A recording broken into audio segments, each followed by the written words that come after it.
వారం కూడా అదే వాక్యం ఇంకో విధంగా చూద్దాం. ఎక్లీషియస్ ప్రసంగి 9వ అధ్యాయం 8వ వచనం అంతేనా? ఈ చదువు పేజ్ నంబర్ చెప్పండి.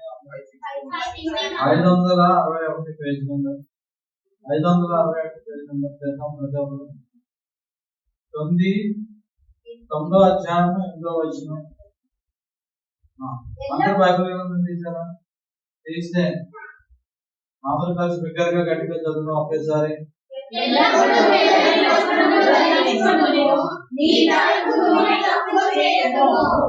ఎల్లప్పుడూ తెల్లని వస్త్రములను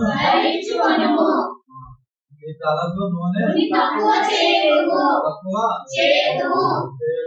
ఎప్పుడు మనం స్త్రీల గురించి ఎక్కువ మాట్లాడతాం కాబట్టి పురుషుల గురించి చెప్తాం. స్త్రీలందరూ అమ్మాయి చాలా హ్యాపీగా అనుకుంటున్నారు. సరే, ఇప్పుడు ఏంటి? తెల్లని వస్త్రములను తెల్లని వస్త్రములను ఈ వస్త్రాలను ధరించుకోవడం పోవడం బట్టి, అంటే తమ జీవితాలను మార్చుకోకపోవడం బట్టి ఇశ్రాయేల్ ప్రజలు అలా నష్టపోయారు. ఎందువల్ల నష్టపోయారు, ఎలా నష్టపోయారు, దాన్ని బట్టి మనం ఏం తెలుసుకోవాలి? ఆ వాక్యం ధ్యానిస్తున్నప్పుడు మన జీవితాన్ని ఏ విధంగా కట్టుకోవాలని ఏ విధంగా కట్టుకోవాలి, ఏ విధంగా నేర్చుకోవాలి, మనం ఏ విధంగా భయభక్తులు కలిగి జీవించాలి అన్న అంశాన్ని ధ్యానించాలని ఆశపడుతుంది. సరే, ఏం చేస్తున్నాం? ఏ వాక్యాన్ని ధ్యానిస్తున్నాం? మనం తెల్లని వస్త్రములను ధరించాలన్న అంశాన్ని ధ్యానం చేస్తున్నాం. మొదటి సమయంలో రాసిన పత్రిక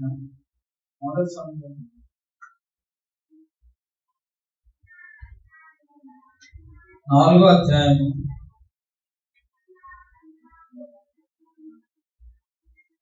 4వ అధ్యాయము మొదటి 3 వచనాలు. ఇశ్రాయేలీయుల ఫిలిష్తీయులతో యుద్ధము చేయనట్టే బయలుదేరి ఎబెనేజరులో దిగగా ఫిలిష్తీయులు ఆఫెకులో దిగిరి. ఫిలిష్తీయులు ఇశ్రాయేలీయుల మీద తమను యుద్ధ పంక్తులుగా తీర్చుకొనగా వారు యుద్ధంలో కలిసినప్పుడు ఇశ్రాయేలీయుల ఫిలిష్తీయుల ఎదుట ఓడిపోయి యుద్ధ భూమిలోనే ఎక్కువ తక్కువ 4,000 మంది హతులయ్యారు. కాబట్టి జనులు పాళెములోనికి తిరిగి రాగా ఇశ్రాయేలీయుల పెద్దలు యెహోవా నేడు మనలను ఫిలిష్తీయుల ముందర ఎందుకు ఓడించెను? షిలోహులో ఉన్న యెహోవా నిబంధన మందసమును మనము తీసుకొని మన మధ్య ఉంచుకొందాము రండి. అది మన మధ్య నుండి ఎడల అది మన శత్రువుల చేతిలో నుండి మనలను రక్షించుననిదే.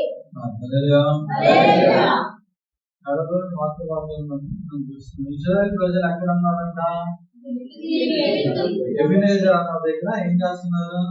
క్యాంప్ చేస్తున్నారు. యుద్ధం చేయడానికి దిగి ఉన్నారు. ఏ ప్రాంతం దగ్గర దిగి ఉన్నారు? ఎబెనేజర్ అన్న ప్రాంతం దగ్గర దిగి ఉన్నారు. సరే, ఫిలిష్తీయులు ఎక్కడ దిగి ఉన్నారు? ఎఫెకు దగ్గర దిగి ఉన్నారు.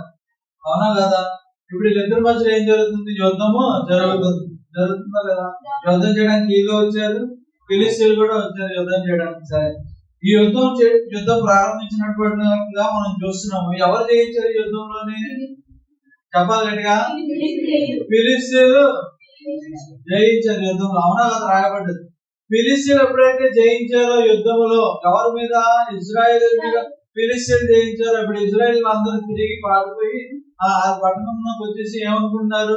మనం ఎలా ఓడిపోయాము, మనం ఓడిపోవడానికి గల కారణం ఏంటి? ఈసారి మనం గెలవాలంటే ఏం తీసుకెళ్ళాలని ఆశపడుతున్నారు? చెప్పండి.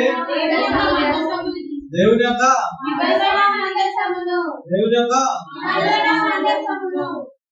మందస్సును తీసుకోవాలని ఆశపడుతున్నారు. ఆ రాష్ట్రంతో ఏమై ఉన్నది? యుద్ధములో జయించాలి. యుద్ధంలో మనం మన శారీరక బలముతో మనం ఫిలిష్తీయుల చేతిలో ఓడిపోయాము. ఈసారి మన శారీరక బలం మీద కాకుండా దేని మీద ఆధారపడాలని ఆశపడుతున్నారు? ఇప్పుడు దేవుని యొక్క బలం మీద ఆధారపడాలని ఆశపడుతున్నారు. ఈ ఆశ ఏమైనా తప్పుందా? శారీరక ఆశ మీద కాకుండా దేవుని మీద ఆశపడడం, దేవుని యొక్క బలం మీద ఆశపడడం తప్ప? చెప్పండి. తప్పుందా లేదా? తప్పు ఎక్కడా లేదు. అవునా కాదు? మీరు అందరూ ఎక్కిపిస్తున్నారు లేదా? ఇప్పుడు ఇశ్రాయేలు ఏమనుకున్నారు? మొట్టమొదటిసారి మనం మన శారీరక బలముతో మనం యుద్ధానికి వెళ్ళాం, యుద్ధము చేయాలని ఆశపడ్డాం, ఫిలిష్తీయుల దగ్గరికి వెళ్ళాం. మనం యుద్ధంలో వెళ్ళి సుమారు ఎన్ని మంది చనిపోయారు అక్కడ? 4,000 మంది హతమార్చబడిన తర్వాత ఓటమి పాలైన తర్వాత తిరిగి వస్తూ ఇప్పుడు కూర్చొని పెద్దలతో సంభాషించుకుంటున్న మాటల్లో వాళ్ళు పలుకుతున్న మాటలు ఏంటంటే, ఈసారి మనం ఫిలిష్తీయుల మీదకి వెళ్తున్నప్పుడు నిబంధన మందసమును తీసుకొని వెళ్ళాలి. ఏం తీసుకొని వెళ్ళాలి? అరే ఒక మారు మనం వెళ్ళాం. ఆ మారు వెళ్ళినప్పుడు ఏం చేస్తాం? మనం మందసాన్ని తీసుకోవాలి. మన దగ్గర ఉన్న జనాంగమును చూసి, మన దగ్గర ఉన్న యుద్ధ శూరులను చూసి, యుద్ధంలో చేసే వారిని చూసి, అంతమంది సీనియర్ మోస్ట్ 12 మంది ఎక్స్పీరియన్స్ యుద్ధం చేసిన వాళ్ళందరూ చూసి మన అతిశయించి వెళ్ళాం, ఓడిపోయాం. కానీ ఈ వాళ్ళు మనం వెళ్తుండగా ఓటమిని సింపుల్ గా ఇంకా అర్థం అవ్వాలంటే ఒక ఎగ్జాంపుల్ చెప్తాను. ఇంటర్వ్యూకి వెళ్ళారు, ఆల్రెడీ ఇంటర్వ్యూలో ఫెయిల్ అయిపోయి ఫస్ట్ టైం. మళ్ళీ సేమ్ అదే కంపెనీకి ఇంటర్వ్యూకి వెళ్తున్నారు. ఈసారి ఏమనుకుంటున్నారు? రెఫరెన్స్ పట్టుకొని ఎలాగైనా జయించాలని ఈసారి రెఫరెన్స్ వెళ్ళిపోతాను. ఏ రెఫరెన్స్? ఏ మినిస్టర్ రెఫరెన్స్, సీఎం రెఫరెన్స్, ఏదో రెఫరెన్స్. అలా ఉంది ఈ పరిస్థితి కూడా. ఇజ్రాయెల్ మొదటిసారి ఫిలిష్తీయులతో ఏమైపోయారు? ఓడిపోయారు. ఓడిపోయిన తర్వాత ఇప్పుడు ఏమన్నా ప్రశ్న, యుద్ధం ఎలా ఉంది? అసలు ముందు బ్యాటిల్ స్ట్రాటజీ తయారు చేసుకుంటారా? వెళ్ళిన తర్వాత ఓడిపోయిన తర్వాత తయారు చేసుకుంటారా? కదా ఇంటర్వ్యూకి వెళ్తాం ముందే ఏదైనా రిఫరెన్స్ ఉందో లేదో చూసుకున్నాం కదా. ముందు మామూలుగా వెళ్ళిపోతాను తెలివైన సరే. ఇజ్రాయెల్ ప్రజల వల్ల ఏం చేశారు? ముందే యుద్ధంకి వెళ్ళిపోయారు. వెళ్ళిపోయిన తర్వాత ఇప్పుడేమన్నారు? ఓటమిని చవి చూసిన తర్వాత ఒక 4,000 మంది హతమైపోయిన తర్వాత ఇప్పుడు అంటుంది ఏంటి? ఏమనంటున్నారు తెలుసా? దేవుని యొక్క మందసమును తీసుకొని వెళ్ళాలి. ఎందుకు తీసుకొని వెళ్ళాలి? ప్రారంభంలో తీసుకొని వెళ్ళినప్పుడల్లా విజయాలను చూసాం కదా. మన పితరులు దేవుని యొక్క మందసాన్ని తీసుకుని వెళ్ళినప్పుడల్లా విజయాన్ని చూశారు కదా. మన శరీర బలంతోనే వెళ్ళి ఓడిపోయాం కదా. మన పితరులు మనం నేర్పించుకుంటుంది కదా. దేవుని యొక్క తీసుకుని వెళ్ళినప్పుడు అంతా తెలిసి ఉన్నారు కదా. మనం కూడా ఏం చేస్తాము? దేవుని యొక్క సరే చదువుతాము. దాని తర్వాత అక్కడ నుండి కేరళ మధ్య ఆశీనుడైన సైనికులు పరిపదేకు యెహోవా నిబంధన మందసమును తెప్పించిరి. ఏలి యొక్క ఇద్దరు కుమారులైన హోఫ్నీయును ఫీనెహాసును అక్కడనే దేవుని గుడిలో మందసం వద్ద ఉండిరి. యెహోవా నిబంధన మందసము గదిలోనికి రాగా ఇశ్రాయేలులందరూ దిగి ప్రతిమని ఇచ్చినంత గొప్ప కేకలు వేసిరి. ఫిలిష్తీయులు ఆ కేకలు విని హెబ్రీయుల గనులు ఈ గొప్ప కేకలను అని ఏమని అడిగి యెహోవా నిబంధన మందసము గదిలోనికి వచ్చినని తెలుసుకొని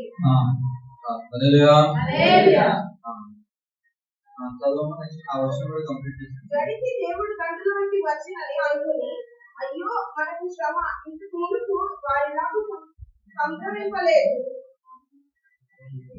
అయ్యో మహాశూరులకు ఈ దేవుడి చేతిలో నుండి మనల్ని ఎవరు విడిపింపగలరు? అరణ్యమందు అనేకమైన తెగులు చేత ఐగుప్తీయులను హతము చేసిన దేవుడు ఈయనే కదా.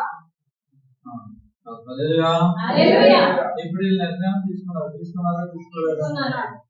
ఏ నిర్ణయం తీసుకున్నారు? దేవుని యొక్క మందసమును తీసుకున్న తర్వాత ఎక్కడ నుంచి తీసుకొచ్చారు? దేవుని మందసము షిలోహులో నుండి దేవుని యొక్క మందసాన్ని తీసుకొచ్చారు. ఎవరు తీసుకొచ్చారు? 42 పేరు రాయబడి. ఎవరు చెప్పాలి? ఏలి యొక్క పేరేంటి? ఫీనెహాసు, హోఫ్నీయును, ఫీనెహాసు అందరూ తీసుకున్నారు.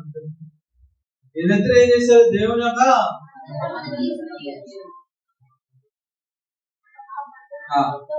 యొక్క మందసాన్ని తీసుకొని వస్తున్నారు. అవునా కాదా? దేవుని యొక్క మందసంతో వస్తున్నారు. ఓకే, దేవుని యొక్క మందసాన్ని తీసుకొని వస్తుంటే ఏం చేస్తున్నారు? ఇజ్రాయేలీయులంతా గొప్ప కేకలు వస్తున్నారండి. ఆ కేకలకు ఎవరు ఉన్నారు? ఏమంటారు? ఎందుకు గొప్ప శబ్దం అంటే దేవుని యొక్క మందసం తీసుకొని ఇశ్రాయేలీయులు వచ్చారు. కానీ వాళ్ళు ఇప్పుడు ఏం ప్రారంభమైంది? ఫిలిష్తీయుల్లోని దేవుని యొక్క భయము కేవలం దేవుని యొక్క మందసాన్ని తీసుకొచ్చారు. ఏమంటారు? ఏమంటున్నారు? ఈ దేవుని చేతి నుంచి మనల్ని కాపాడువారు ఎవరు? అరణ్యంలోని గొప్ప ఐగుప్తుల మీద అరణ్యంలోని గొప్ప గొప్ప అద్భుతాలను చేశాడు. వీళ్ళ నుంచి మనం రక్షించేవాడు ఎవరు?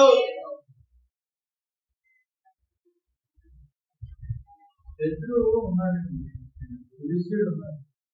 ఫిలిస్తీయులతో యుద్ధం వెళ్ళాడు. ఆల్రెడీ ఫిలిస్తీన్ చేతిలో ఇజ్రాయేల్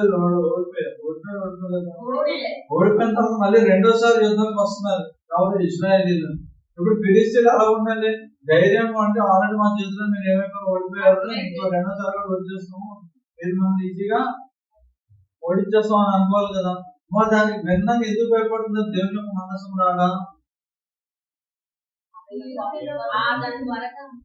ఇజ్రాయేలీల కంటే ఎవరు ఎక్కువగా దేవుని మనసాన్ని భయపడుతున్నారు ఇక్కడ?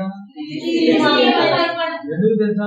ఇజ్రాయేలీలో హృదయంలో కంటే దేవుని యొక్క కార్యములు ఎవరి హృదయంలో బాగా నాటబడి, ఫిలిస్తీయుల యొక్క హృదయంలో నాటబడి, ఐగుప్తులో చేసిన కార్యములు సైతము వారికి తెలుసు, అరణ్యంలో చేసిన కార్యములు సైతం వాళ్ళకి తెలుసు.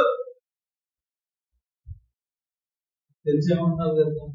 ఇజ్రాయేల్ దేశము దేవుని యొక్క మందసము తీసుకొని వస్తున్నారు. మనం జయించలేము. మళ్ళీ ఎవరు కాపాడతారు?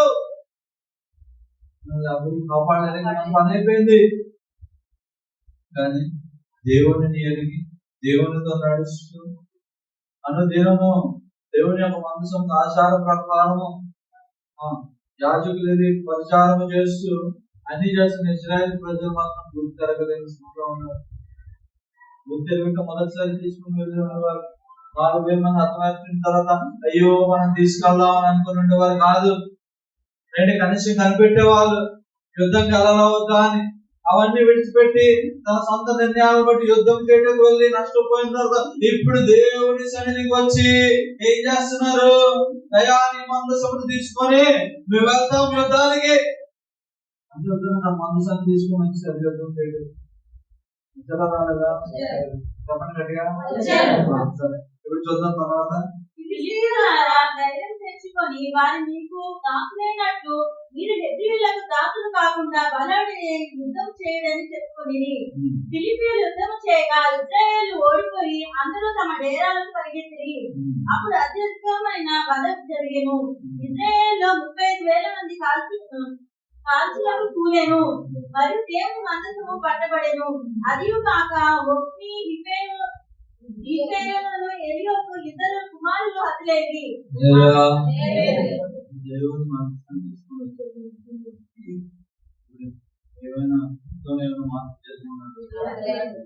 ఫిలిస్తీయుడు అన్నాడు మళ్ళీ మనం ధైర్యపరుచుకుందాం, పదండి యుద్ధం చేద్దాము అని అన్నాడు. ఎంతో ఇదంతా అన్నారు, పదండి అని అన్నారు. యుద్ధం చేయడం ప్రారంభించారు. యుద్ధం అవుతుంది. ఇశ్రాయేలు ప్రజలు ఏమవుతున్నారు? హతం చేయబడుతూనే ఉన్నారు. హతం చేయబడుతున్నారు. ఎంతగా హతం చేయబడ్డారు? ఆ జన్మ కొడుకులంట హతం చేయబడ్డారు. మొదటిసారి ఎన్నో మరణించారు. రెండోసారి 30,000 మంది మరణించారు. దేవుని యొక్క మనసాన్ని తీసుకొని వచ్చినట్టు శత్రువులు ఫిలిస్తీయులు కూడా దేవుని యొక్క మందసంలో ఉన్న మహిమ గురించి మాట్లాడుతున్నారు. దేవుని మందసం వచ్చింది. ఆ దేవుడు గొప్ప దేవుడు. ఐగుప్తులో గొప్ప కార్యం చేశాడు. అరణ్యంలో గొప్ప కార్యం చేసి మనల్ని ఎవరు గుర్తిస్తారు అన్న అదే వ్యక్తి ఏం చేస్తున్నాడు? దేవుని మందసం ఉంటుండగానే ఇశ్రాయేలు ఏం చేశారు? హతం చేయడం ప్రారంభించారు. హల్లెలూయా.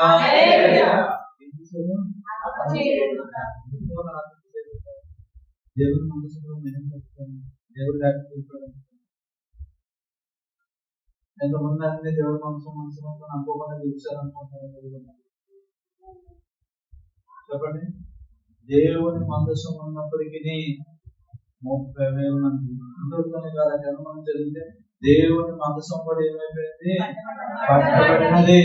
దేవుని మనసం కూడా ఇప్పుడు ఎవరి చేతిలోకి వెళ్ళిపోయింది? అన్యుల చేతిలోకి వెళ్ళిపోయింది. ఫిలిస్తీయుల చేతిలోకి వెళ్ళిపోయింది. ఎందువల్ల? ఆ మందసం అసలు ఎవరನ್ನು పట్టుకోకూడదు. దైవులు మాత్రమే, ఏర్పరచబడిన మాత్రమే, ప్రత్యేకించబడిన మాత్రమే దేవుని మందసాన్ని పట్టుకోవడం. అటువంటి మందసం ఇప్పుడు ఏమైపోయింది? ఫిలిష్తీయుల చేతిలోనికి.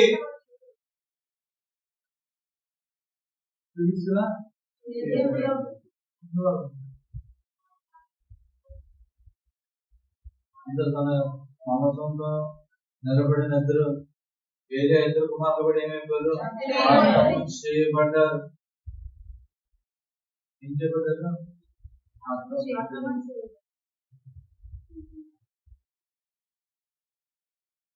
ఎందుకని మనం చూస్తే దేవుని మందసం ఉన్నప్పటికీ, దేవుని సన్నిధిలో వారు ఉన్నప్పటికీ దేవుడు ఆ పక్షాన యుద్ధం చేయలేదు, శత్రువు చేతికి అప్పగించినట్టు మనం చూస్తున్నాం. అందుకే దేవుని మందసం సన్నిధిలో వాళ్ళు ఉన్నప్పటికీ ఏమైపోయారు? మరణించబడ్డారు, హతము చేయబడ్డారు. శత్రువు చేతుల మళ్ళీ ఓటమి పాలయ్యారు. ఎవరింటి కాదు ఏమైపోయారు, ఎవరి గుడారాలు కాదు పారిపోవడం ప్రారంభించారు ఇజ్రాయేలు అందరూ.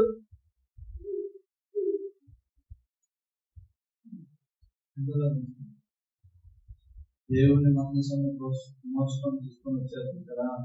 ఏలి కుమారుడు ఎటువంటి అది పాపంలో ఏమైపోయారు? పాపంలో ఇశ్రాయేలు ప్రజలందరినీ దేవుని వైపు కాక పాపం వైపు తిప్పివేశారు. ఇశ్రాయేలు ప్రజలని దేవుని మార్గంలో నడిపించాల్సింది పోయి దేవుని సమాజం అందరూ నిలబడి ఇశ్రాయేలు ప్రజలు ఏం చేస్తున్నారు? పాపంలో దిగివేశారు. దిగివేసి ఏం చేశారు? శాపాన్ని తెచ్చుకున్నారు. ఏం చేశారు?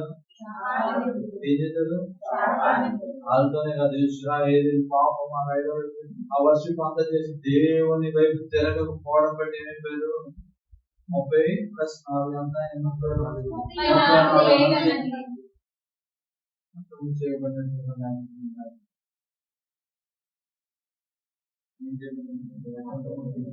అంతేకాదు, దేవుని యొక్క మందసం కోల్పోయినట్టుగా చూస్తున్నాము. దేవుని యొక్క శత్రువుల చేతులను దేవుని మందసం అప్పగించబడింది. సరే, ఇప్పుడు చూస్తే దేవుని యొక్క మనసు అప్పగించబడింది. ఇంటికి చదువుకున్న తర్వాత అధ్యాయంలో ఫిలిష్తీయుల 6వ అధ్యాయం తీయండి ఒకసారి. చూపిస్తాను. 6వ అధ్యాయం, అదే మొదటి సమయంలో 6వ అధ్యాయం మొదటి వచనం చదవండి.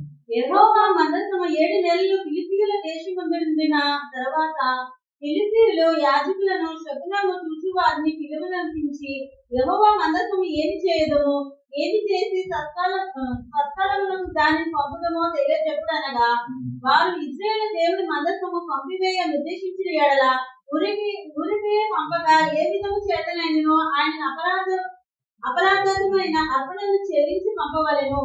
అప్పుడు మీరు స్వస్థ నుండి ఆయన హస్తము మీ మీద నుండి ఎందుకు తీయబడక ఉండేనో మీరు తెలుసుకుంటున్నది. ఫిలిష్తీయుల చేతులు అప్పగించబడింది కదా. మీ అందరూ డౌట్ వస్తుంది, దేవుని మందసం మైలు లేదు, అందుకే మీకు చూపించాలని నచ్చుకోవచ్చు. ఫిలిష్తీయుల దగ్గర ఉన్నప్పుడు ఫిలిష్తీయులు ఏంటి? ఒక 5 పట్టణాలు, 5 రాజులు కలిస్తే ఫిలిష్తీయులు. ఓకేనా? దాని ముందు 4వ అధ్యాయం నుంచి 5వ అధ్యాయం 6వ అధ్యాయం వరకు ఏముంటుందంటే ఒక్కొక్క పట్టణానికి పంపిస్తుంటున్నాడు. దేవుడు ఏదో తెలియదు మొత్తం పెట్టాలి, ఏం చేస్తే మాపతి మందసం అని చెప్పి పంపించేస్తూ ఉంటారు. పట్టణం గాగోన్ విగ్రహం దగ్గర పడతారు. అవును కదా? ఆ గాగోన్ టెంపుల్ లో పడితే ఆ విగ్రహం కూడా పడిపోయినట్టుగా మనం చూస్తాం. 5వ అధ్యాయం ఇలా తిప్పి కాలక్రమంలో 7 నెలలు అయిపోయేసరికి ఇప్పుడు ఫిలిష్తీయులు ఏమన్నారు? బాబాయ్ మన వద్దు. ఎవరిని పిలిచారంటే వీళ్ళు 2వ వచనంలో చెప్పండి.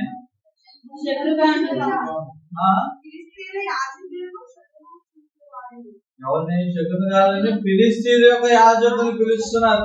ఏమని పిలుస్తున్నారు? అయ్యా, ఏమని?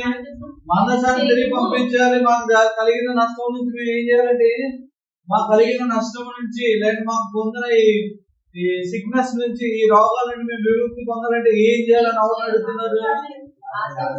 ఆ యాజకుల్ని శకును కాదు అదేమన్నారు. ఏమని పంపించమంటారు?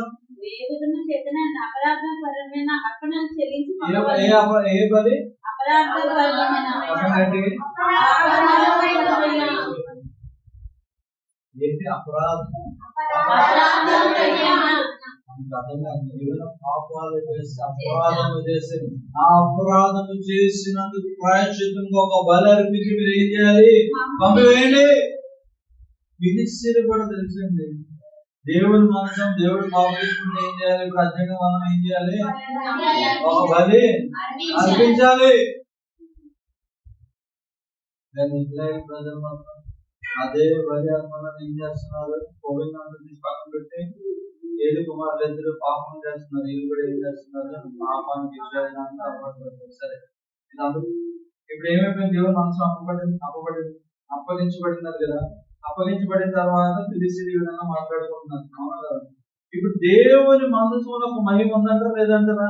శత్రువు దగ్గరికి వెళ్ళినప్పుడు కూడా దేవుని మందసం ఏం చేసింది? దాగోను విగ్రహం కూల్చివేసింది. నెక్స్ట్ ఏం చేసింది? ప్రతి ఫిలిష్తీయుల పట్టణంలో ప్రతి ఫిలిష్తీయులకి ఏం చేసింది? మొత్తినట్లుగా మనం చూస్తున్నాం. చూడలేదా? రాయబడలేదా? రాయబడింది. మరి అదే మందసం ఇశ్రాయేలు దగ్గర ఉన్నప్పుడు ఎందుకు ఏమీ చేయట్లేదు? ఇశ్రాయేలు దగ్గర ఉన్నప్పుడు ఆ మందసంలో ఉన్న మహిమ ఎందుకు కనపరచలేకపోతుంది? దేవుడు తన మహిమను ఎందుకు కనపరచడానికి ఇష్టపడలేదు? ఎందుకు ఇష్టపడలేదు? అందరూ మనం ఇప్పుడే చూసి ఎందుకు ఇష్టపడలేదు? ఏలి కుమారులు ఇశ్రాయేల్ ప్రజలంతా ఏమైపోయారు? ఎటువైపోయారు? పాపములో పట్టినందువల్ల ఏం చేశాడు? ఆయన ఇష్టపడట్లేదు. ఆయన ఏం చేస్తున్నాడు? I will depart. ఏమన్నాడు? ఐ విల్ 4వ అధ్యాయం 21వ వచనం చదవండి. The glorious departed from Israel. దేవుని మనస్సుము పట్టబడిన సంగతి తన మామయ్య పెనిమిటియు చనిపోయిన సంగతి తెలుసుకొని ప్రభావం ఇజ్రాయేలు నుండి పోయినని చెప్పి తన బిడ్డకు ఇకాబోతు అని పేరు పెట్టెను. దేవుని మనస్సు పట్టబడి పోయినందున ప్రభావం ఇజ్రాయేలు నుండి చెరబెట్టిపోయినని ఆమె చెప్పెను. The glorious departed from Israel. దేవుని యొక్క మహిమ ఏమైపోయింది? ఇజ్రాయేలు నుండి ఏమైపోయింది? వెళ్ళిపోయింది. ఎందుకు దేవుని యొక్క మహిమ ఇజ్రాయేలు నుంచి విడిచిపోయినది? అది చేసిన అతిక్రమ పాపములను బట్టి ఏమైపోయింది? దేవుని యొక్క మహిమను మొత్తం కోల్పోయినట్లుగా చూస్తున్నాం మనం. తిరిగి 6వ అధ్యాయం చూస్తే ఎదురుబండలో ఫిలిష్తీయులు పంపివేసినట్లుగా చూస్తాం మనం. ఇది తీసుకెళ్లి ఒక ఇంట్లో అభినాథారి ఇంట్లో హ్యాపీగా పెట్టినట్టుగా చూస్తాం మనం. పెట్టించిన తర్వాత అక్కడ 20 సంవత్సరాలు దేవుని యొక్క మందసం ఉంటున్నట్టుగా మనం చూస్తాం. అవునా కదా? చూసిన తర్వాత ఇప్పుడు 7వ అధ్యాయం 3వ వచనం చదవండి. సమూయేలు ఇశ్రాయేలులందరితో ఇట్లనెను, మీ పూర్ణ హృదయముతో యెహోవా యొద్దకు మీరు మళ్ళుకొనిన యెడల అన్య దేవతలను అస్తరోతు దేవతలను మీ మధ్య నుండి తీసివేసి పట్టుదల కలిగి యెహోవా తట్టు మీ హృదయములను తిప్పి ఆయనను సేవించుడి. అప్పుడు ఆయన ఫిలిష్తీయుల చేతిలో నుండి మిమ్మల్ని విడిపించును. మనసు అంటుంది. ఓకే, మీకు ఆ వార్త చదువుతులే కదా. 7వ అధ్యాయము 1వ వచనం చదవండి. అంతటా కిర్యత్యయీముల వారు వచ్చి యెహోవా మందసం తీసుకొని పోయి కొండల యందుండే అభినాదాబు ఇంట చేర్చి దానిని కాపాడుటకి అతని కుమారుడైన ఎబియాజరును ప్రతిష్ఠించిరి. మందసము కిర్యత్యయీములో నిండిన కాలం 20 సంవత్సరములు ఆయను. 20 సంవత్సరాలు మళ్ళీ మనసు అయిపోయింది. దేవుని ప్రజలకు అప్పగించబడిన తర్వాత హ్యాపీగా 20 సంవత్సరాలు అక్కడ ఉంది. అభినాథాబు ఇంకా హ్యాపీగా పెట్టారు. పెట్టిన తర్వాత కూడా ఇప్పుడు మన ఇందాక చదివిన వచనానికి ఈ వచనానికి ఎంత ఉంది? 20 సంవత్సరాల గ్యాప్ ఉంది. పెట్టి పంపించబడిన తర్వాత 20 సంవత్సరాలు అయిపోతుంది. ఇప్పుడు సమయం చెప్తాడు. ఏం చెప్తున్నాడు? మిమ్మల్ని మీరు పూర్ణ హృదయంతో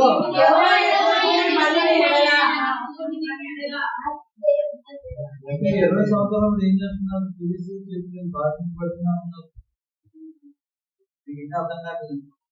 ఫిలిష్తీయులకు అప్పగించబడిన తర్వాత దేవుని మందసం ఫిలిష్తీయులు అందరిని మొత్తింది. భయపడిపోయి దేవుని మందసాన్ని తిరిగి అప్పగించారు ఇజ్రాయేలుకి. అంటే ఇదే మందసం ఫిలిష్తీయుల సమూహంలో ఉన్నప్పుడు దేవుని మహిమను కనపరిచి ఫిలిష్తీయులు అందరికి ఒక శాపంగా మారిపోయి ఫిలిష్తీయులు అందరూ భయపడి ఏం చేశారు? ఇజ్రాయేల్కి అప్పగించారు. అప్పగించిన ఇజ్రాయేల్ ఏమైనా విడిచిపెట్టారా? 20 సంవత్సరాలు కూడా ఏం చేస్తున్నారు? ఇజ్రాయేల్ పంటలు దోచుకుంటున్నారు ఫిలిష్తీయులు వచ్చేసి. కానీ దేవుని మందసం ఉందని చెప్పి జనం భయపడి రావడం మానేశారా? ఇజ్రాయెల్ కూడా ఒక మాట, ఇజ్రాయెల్ ఫిలిష్తీయులు కూడా ఒక మాట అర్థమైంది. ఏమవుతుంది తెలుసా? ఈ మందసం ఉంది కానీ ఈ మందసము ఇజ్రాయెల్ ఇచ్చిన తర్వాత కూడా ఈ మందసం యొక్క మహిమ ఇజ్రాయెల్ మీద పనిచేయట్లే. అందుకే 20 సంవత్సరాలు ఏం చేస్తున్నారు తెలుసా? హిస్టరీ కానీ చదివితే దాని తర్వాత మనం క్రానికల్స్ కానీ చదివితే ఈ 20 సంవత్సరాలు ఏం చేస్తారు? ఫిలిష్తీయులు అందరూ ఏం చేస్తున్నారు తెలుసా? ఏం చేస్తున్నారు? దోచుకుంటున్నారు. ఇజ్రాయెల్ యొక్క పంటలు ఎక్కడైతే మంచి పంటలు దోచుకుంటున్నారు. ఇజ్రాయెల్ యొక్క మొత్తం సమస్తాన్ని సంపదను అంతా కొల్లో కొట్టుకొని వెళ్ళిపోతున్నట్లుగా చూస్తాం మనం. ఆ కింద అధ్యాయంలో కూడా చదివితే కూడా 7 అధ్యాయాలను కూడా చదివితే మనకి ఆ మాట రాయబడి ఉంటుంది. ఎందుకో తెలుసా? 20 సంవత్సరాలు దేవుని మందసమును తిరిగి దక్కించుకున్న తర్వాత కూడా ఇశ్రాయేలు దేవుని మందసములో ఉన్న మహిమను గుర్తిరగలేని వారుగా ఉన్నారు. ఫిలిష్తీయులు ఎన్ని నెలల్లో గ్రహించగలిగారండి దేవుని మందసం యొక్క మహిమను? చెప్పండి. 7 నెలల్లో గ్రహించి అప్పగించి తిరిగి పంపించారు. బాబు దేవుని మందసం దేవుడితో పెట్టుకుంటే మన పరిస్థితి ఏంటి? మనకి రాగులతో శాపగ్రస్తులు మనం మరణిస్తాం. మనకు వద్దు. ఆఖరికి ఏం చేశారు? ఫిలిష్తీయుల యొక్క యాజకులు పిలుచుకున్నారు. వాళ్ళ యొక్క డిగ్నెస్, వాళ్ళ యొక్క చేర్చి పిలుచుకున్నారు. అవునా కదా? వాళ్ళ యొక్క శక్తికాలు పిలుచుకుని ఏం చేయాలంటే ఇదిగోండి ఒక బలిని అర్పించి పంపించండి, గిల్ట్ ఆఫరింగ్ అర్పించి పంపించండి. పశ్చాత్తాప బలి పశ్చాత్తాప బలి అని గిల్ట్ ఆఫరింగ్ అండి. అపరాధ భావం యొక్క బలి గిల్ట్ ఆఫరింగ్ ఏం చేయమంటారు? అప్పగించి అపరాధమైన బలిని అప్పగించి పంపించండి అని అంటారు. 7 months పెట్టుకున్నారు కానీ దేవుని యొక్క మహిమను చూడగలిగారు.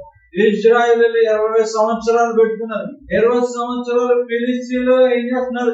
ఇశ్రాయేలు యొక్క పంటలు కొలగొడుతున్నారు. అది యొక్క ఆశలను దొంగలిస్తున్నారు. అది యొక్క సంపద ఐశ్వర్యం కొలగిస్తున్నప్పటికీ ఇశ్రాయేలు ఇంకా గ్రహించలేని స్థితిలో ఉన్నారు. అదే మందసము శత్రువు దగ్గర ఉన్నప్పుడు దేవుని యొక్క మహిమ శత్రువును వెంటాడుతుంది. అదే మందసం ఇశ్రాయేలు దేవుని ప్రజల మధ్యలో ఉన్నప్పుడు ఏమి చేయట్లే ప్రభు, మౌనంగా ఊరుకొని చూస్తూనే ఉన్నాడు.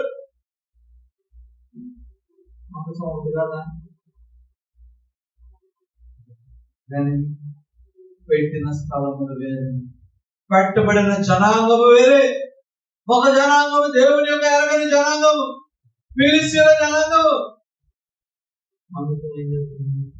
దేవుడు ఏం చేస్తున్నాడు? 7 నెలల్లో సెటిలైట్ అయిపోయి పిలుస్తున్నాడు. అటు కూడా పడుతున్నది బాబయ్య పంపించాడు.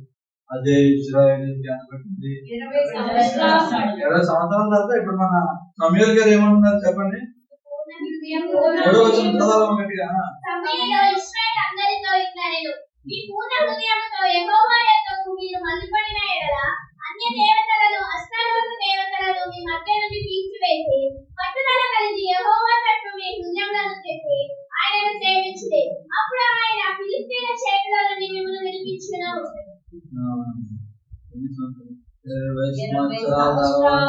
20 సంవత్సరాలు కూడా అక్కడ మనం ప్రారంభంలో చదువుకున్నాం. ఎప్పుడు తేజ కుమార్ నిద్ర తీసుకెళ్లారు, హ్యాపీగా అప్పగించేసి మరణించారు. ఉపయోగం అది అయిపోయిన తర్వాత నుంచి ఇప్పటికి ఆ 7 నెలలు మధ్యలో గ్యాప్ 7 నెలలు పంపించారు. ఆ 7 నెలలు ఇది 20 సంవత్సరాలు. 20 సంవత్సరాలు ఏం చేస్తున్నారన్న ఫిలిష్తీయులు చెప్పాలి గట్టిగా. ఇశ్రాయేలు ఓడిపోతున్నారు, భయముతో బతుకుతున్నారు. అయ్యో దేవుని ఒక మందసాన్ని తీసుకెళ్తే దొంగలిచ్చారే అని చెప్పి దేవుని ఒక మనసు ఉందని కూడా మర్చిపోయారు. ఈసారి ఇజ్రాయేల్ ఈసారి వాళ్ళు వస్తున్నారు, దేవుని ఒక మనసు తీసుకెళ్తాను ఎవరు మాట్లాడుతుంది, ఎవరు మాట్లాడుతున్నారు, ఏమి మాట్లాడుతున్నారు.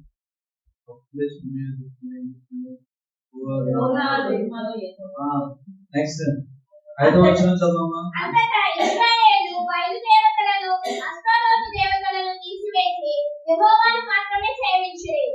అంతట సమూయేలు ఇశ్రాయేలు అందరినీ మిస్పాకు పిలువనప్పుడే నేను మీ పక్షంగా యెహోవాను ప్రార్థన చేయనని చెప్పగా వారు మిస్పాలో కూడుకొని నీళ్లు చేరి యెహోవా సన్నిధిని కుమ్మరించి ఆ దినమున ఉపవాసం ఉండి యెహోవా దృష్టికి మేము పాపాత్ములమని ఒప్పుకొనిరి. మిస్పాలో సమూయేలు ఇశ్రాయేలులకు న్యాయము తీర్చి వచ్చెను. హల్లెలూయా. అక్కడ ఆరోగ్య మిస్పాలో కూడా ఏం చేశాడు? నీళ్లు చేది దాని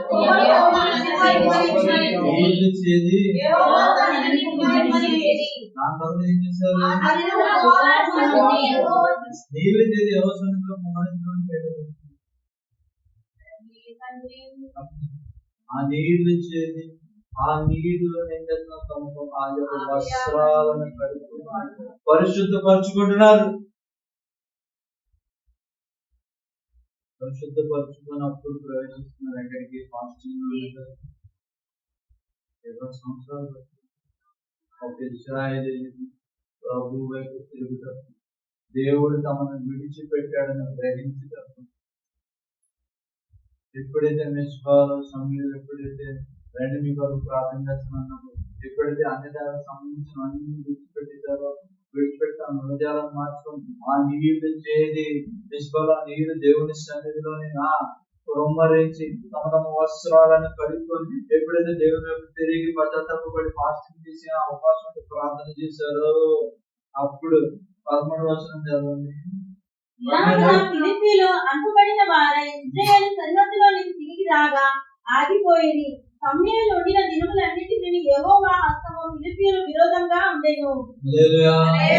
ఎప్పుడైతే మారుమనసుకుంటారో ఏమైపోయిందంటే ఫిలిష్తీయులకి యెహోవా హస్తము ఫిలిప్పీయులకు విరోధంగా ఉండెను. ఎవరి హస్తం ఉంది? యెహోవా యొక్క హస్తము ఫిలిష్తీయులకి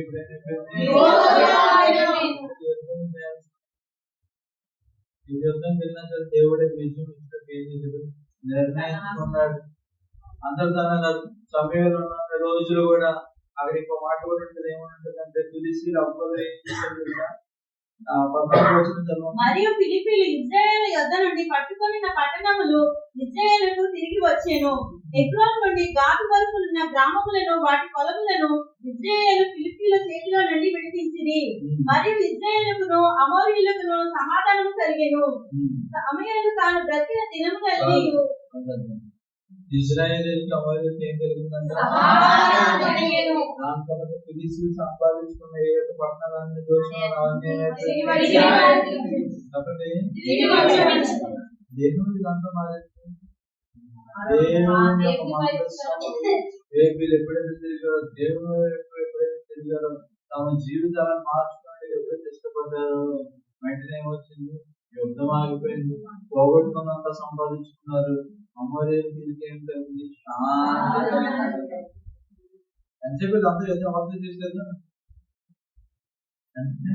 ఎవరితో చేశారు? ఫిలిష్తీయులు 20 సంవత్సరాలు పోగొట్టుకుందని ఏం చేశారు? తిరిగి సంపాదించుకోగలిగారు. పోగొట్టుకుందంతా తిరిగి సంపాదించుకున్నారు. అంతటితోనే కాదు, ఇంకేం చేస్తున్నారు? సంపాదించుకున్నారా? పీస్ ట్రీట్ అయింది. ఇప్పుడు ఎవరెవరికి? అమోరీయులకి ఇజ్రాయెల్కి. మేము మీ జోలికి రా, మీరు కూడా మా జోలికి ఎంత మాత్రము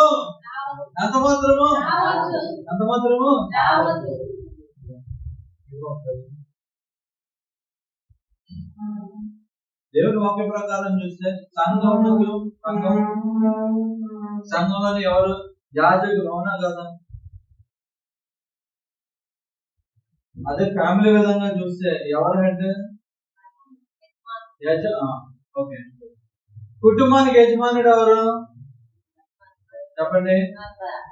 ఇప్పుడు ఈ సమాజ మందిలోని దేవుని యొక్క గుడారంలోని ఎవరు పనిచేస్తున్నారు? దేవుని దగ్గర యాజకుడు పనిచేస్తున్నారు, ప్రీస్ట్ పనిచేస్తున్నారు. దేవుని మనసాన్ని తీసుకురావాలంటే కూడా ఎవరు? ఏర్పరచబడిన లేవీయులు మాత్రమే, యాజకంగా ఉన్నవారు మాత్రమే దేవుని మనసాన్ని పట్టుకొని తీసుకొని వెళ్ళాలి.